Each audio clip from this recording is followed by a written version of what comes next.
Analysis of the Scarlet Ibis by James Hurst.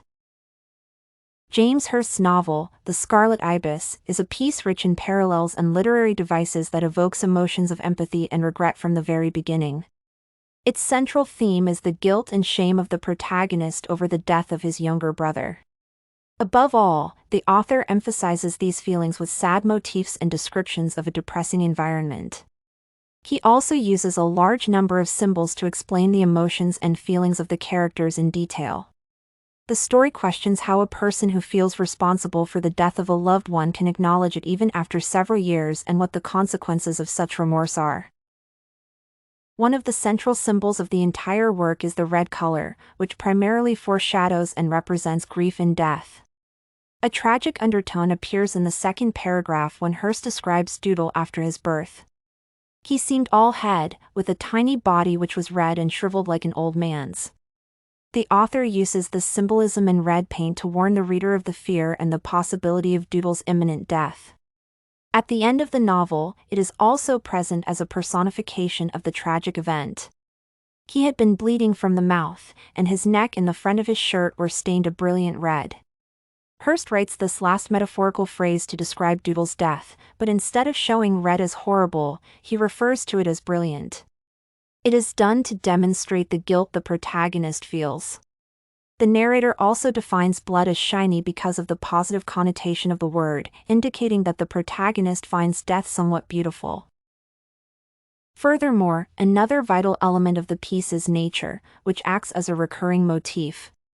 The beauty of the natural world enhances the life of Doodle and the narrator. There are regular descriptions of places such as the Old Woman's Swamp, Horsehead's Landing, and the family home itself, before and after the story's events. The characters spend a great deal of time there, as Doodle is very fond of the wildflowers and the world around him. Equally significant is the symbol of the ibis, which is closely related to Doodle and acts as a category that connects feelings and experiences.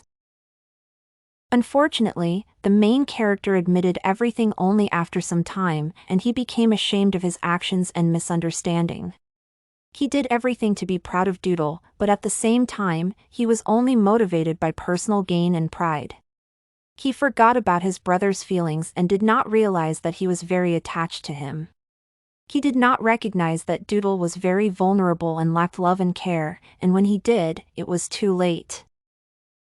It is significant to indicate that the author uses symbols, images, and metaphors. This helps to set the sad tone of history. First, James Hurst's Scarlet Ibis makes extensive use of figurative language that makes the reader sympathize with the characters and therefore worry about them. For example, Hurst uses metaphors when he states, "Doodle. Doodle." I cried, shaking him, but there was no answer but the ropey rain. When Doodle dies, he is compared to a beautiful Scarlet Ibis who also died similarly. This creates a connection between the readers and the characters. Another example in Scarlet Ibis that creates a pathetic tone is when James uses hyperbole to exaggerate strong feelings. For example, "There is within me, and with sadness I have watched it in others, a knot of cruelty born by the stream of love." Since Doodle was born with physical disabilities, Doodle's brother thought he could be cruel to Doodle. The Scarlet Ibis is a melancholy and pitiful story, which the author tells through the use of comparisons. For example, as Hurst writes, "But the oriole nest in the elm was untenanted and rocked back and forth like an empty cradle." The author compares a nest to a baby's cradle in this analogy. The nest and the cradle are similar because both are designed for an infant. This prepared the reader for Doodle's birth and the family's emptiness when he died. Moreover, Hurst writes, "and finally collapsed back onto the bed like an old worn-out doll." This parallel is necessary to demonstrate that the Doodle cannot walk or stand. At the same time, the fact that he is being compared to a doll that is no more needed makes one feel sad.